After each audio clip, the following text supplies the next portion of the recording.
Bonjour à tous, bienvenue sur la chaîne Les mots de la vie, votre chaîne poésie, citations et proverbes, mais également extraits de mon roman. Nous ne nous sommes pas vus depuis quelque temps, je ne vous ai pas parlé. Aujourd'hui, me revoilà avec La fille du bar. Le roman est presque terminé.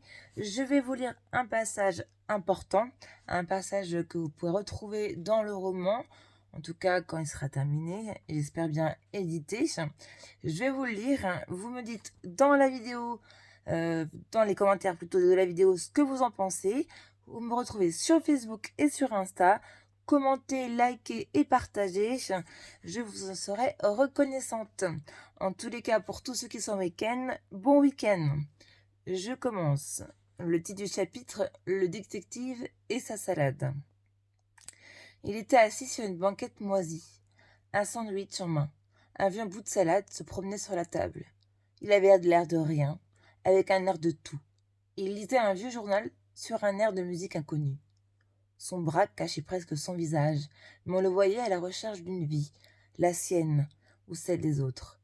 Derrière une moue avertie, des lunettes dépassées, on devinait qu'il était là pour un vrai motif. Une retenue quand il dévisageait les passants, mais aucune pour soutenir certains regards.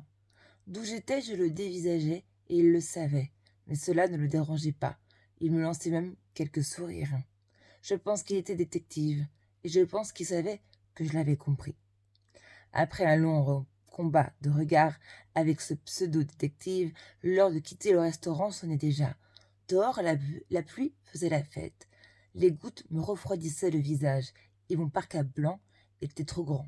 Je n'allais pas rester au sec bien longtemps. Des mégots épousaient le sol avec leurs compères les chewing-gums écrasés. La nuit était tombée, comme mon envie de rentrer chez moi. Les phares, les klaxons, la ville, quelle joie de se sentir un peu vivant, et pour une fois le ventre plein. Depuis sa disparition, mon cœur était mort, et mon ventre était vide. Ce soir seulement, je me sentais un peu à ma place, loin de tout ça. Les lampadaires me rappelaient que les commerces étaient ouverts, mais le travail de mes articles ne pouvait plus attendre. Les recherches pour retrouver la fille du bar me prenaient tant de mon temps et d'énergie que mon job était le moindre de mes tracas. Mais mon patron, lui, ne pouvait plus attendre son papier. J'avais eu la mauvaise idée de me garer au loin du restaurant. La pluie pouvait crier victoire. Devant ma voiture, une belle surprise m'attendait, de pied ferme. Le détective, ce détective que j'avais repéré, était là, les bras en croix. Il portait un imperméable gris et une casquette assortie. Il prit la parole le premier en me demandant depuis combien de temps je connaissais la fille disparue et quand je l'avais vue pour la dernière fois. Simple question que je reçus comme une accusation. Mon sang ne fit qu'un tour dans mes veines, et je ne savais pas quoi répondre à ce type. Quelle idée de me sentir coupable alors que j'aurais tout donné pour la retrouver. Ma réponse fut brève, car j'avais déjà ouvert la portière et le moteur se fit entendre plus rapidement que prévu.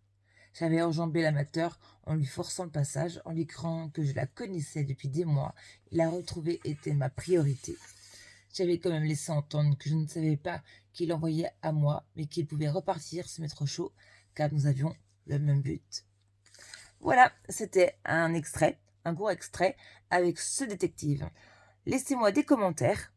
Je sais qu'aujourd'hui je suis un peu enrhumée, c'est un peu difficile, mais c'est le temps, hein. Le mois de novembre n'est pas très chaud, il a fait -2 ici.